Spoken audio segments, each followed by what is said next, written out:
In this video, we are going to go through some complex sentences in terms of their structure. You're going to notice some double shifts, some false shifts, etc. So let's read this one first, and of course we're going to note the structure. Despite years of urban living, Keith was hardly the model of civility. Indeed, he continued to behave blank even during those occasions that called for the utmost propriety. So what do you notice here? Well, we see here in the structure that there's a despite. Okay, so there's a contrast.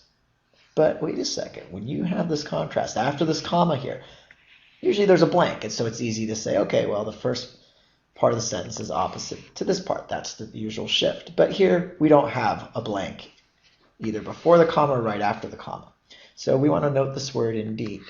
So indeed actually shows that there is continuity between what we had before. Keith was hardly the model of civility. He continued to behave as hardly the model of civility. Or you can look at it this way. He was hardly the model of civility. The opposition here is what? Well, he's not civil or doesn't have civility. So that's what we're looking for here. The opposite of civility. And of course we go to the answer choices. And now we're able to match them. So, coyly, to be coy is to be shy and bashful. That is not the opposite of civility, or to be civil. Courteous is a synonym.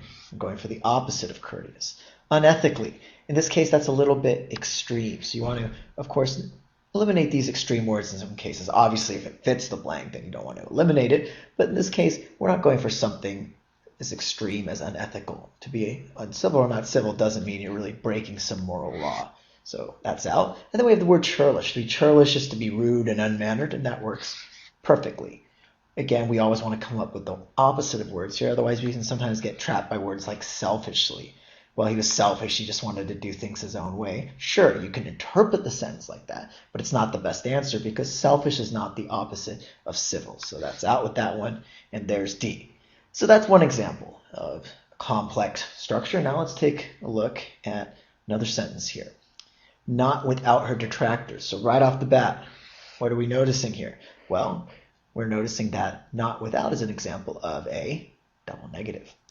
Let's keep reading. Frida Kahlo nonetheless emerged. So even though people, not without her detractors means people weren't her biggest fans, even though many people didn't like her, she still was nonetheless emerged. And then you'll notice this word albeit. Albeit can sometimes be a sentence shifter in of itself. But in this case, this is just showing when she emerged. It's not necessarily shifting the sentence. Again, it's not being an example of a false shift. And you will definitely see these in a lot of ETS questions, so watch out for those. The shifters have to do with the actual blank. So if we even got rid of this, it wouldn't do anything to the sentence. And that's oftentimes the best way to see if something is a false shifter or not.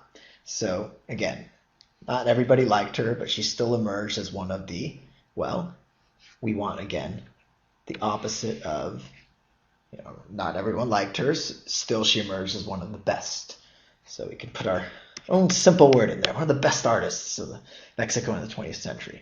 And then, of course, we eliminate. Hapless means unfortunate. That doesn't work. Preeminent means foremost at the top. That, of course, that works with best. So there's our answer. Sycophantic means she's fawning. She's kissing up to people. Doesn't work at all. Peripheral means second rate.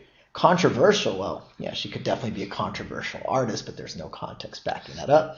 And there, again, is our answer, preeminent. So always note the structure when you're going through here. Don't just gloss over these important words. But as you notice, when we saw not without her detractors, we broke it down in our own words. That means not everybody liked her.